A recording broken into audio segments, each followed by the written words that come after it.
All right, welcome back to the channel, guys. I am here to talk about a very problematic card. This was on my top 10 most problematic cards in Edison format. In fact, it was number 2 under brain control, which is the only other card that I think steals more games than Trap Dustshoot. But I want to discuss Trap Dustshoot because I just feel like people have a lot of misconceptions with this card, and it's strange to me.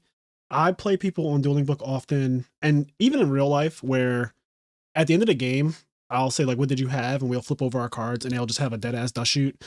And it'll be in a game where I was going first, and they had a side deck opportunity to take it out. So I guess that's the first thing, is that I just don't understand why people keep in dust shoot going second. You should be signing out dust shoot when you're going second against most decks. Like if the person is playing a good amount of traps or like I don't know certain strategies, I think Black Wings, Fairies, I don't know, any of the decks that just set back row, I would not keep it in if I am going second against them.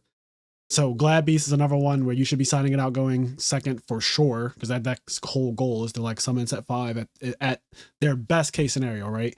Same thing with decks like Hero Beat. Those decks just set too many back row, and your dust shoot can reliably be dead.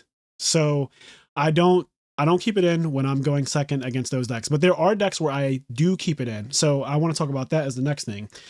Decks like Monarchs and Lightsworn, Frogs of any kind, Cat decks, Dragon decks, any deck using Gold Sarcophagus, I keep in Dust Shoot no matter if I'm going first or second.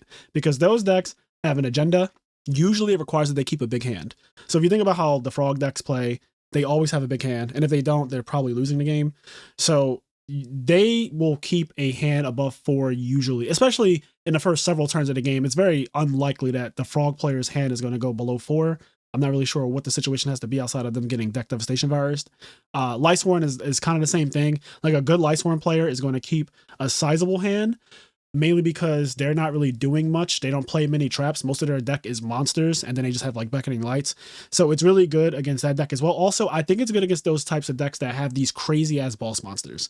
So Christia and JD, stuff like that. Those boss monsters that you really don't want to deal with. Red Eyes Darkness Metal Dragon. Like I keep a dust shoot against those decks. Dragon Turbo, for example, it always has a big hand, and if it doesn't, that means that you're being attacked. Like you are currently under attack if they don't have a big hand.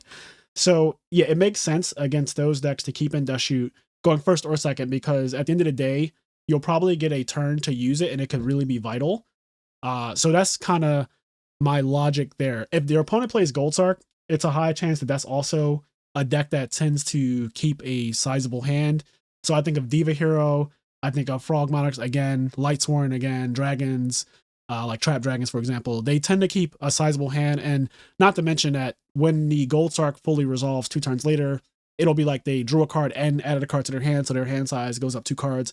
If for some reason they're still under 4, I'm not really sure how the duel's going or how you got to that point, but in my experience, you pretty much always will have a live Dust Shoot against the Dragon deck or like any deck that Gold Sarks if you just wait the 2 turns and then like, okay, you got your card, now let me look at your hand and hopefully mess it up in a way where the card that you got back from Gold Sark is not going to be as devastating as you hoped it would be. So I understand how powerful Trap Dustshoot is, right? I get it. It is a card that is absolutely outrageous. It creates a lot of non-games.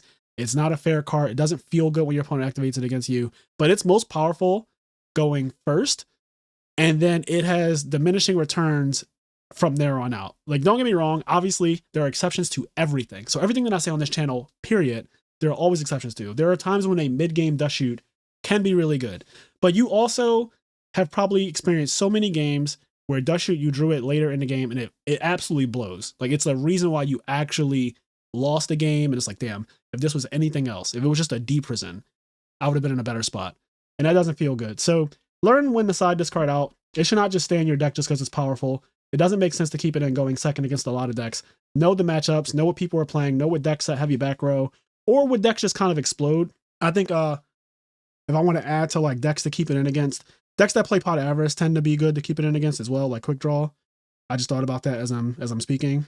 But other than that, yeah, I think that you should be siding it out, going second against a lot of matchups. Like I do not think you keep in Trap Dustshoot going second against Black Wings. I just think that that is not correct. Black Wings play, especially the pure Blackwing deck, that's like the most popular one I would say now.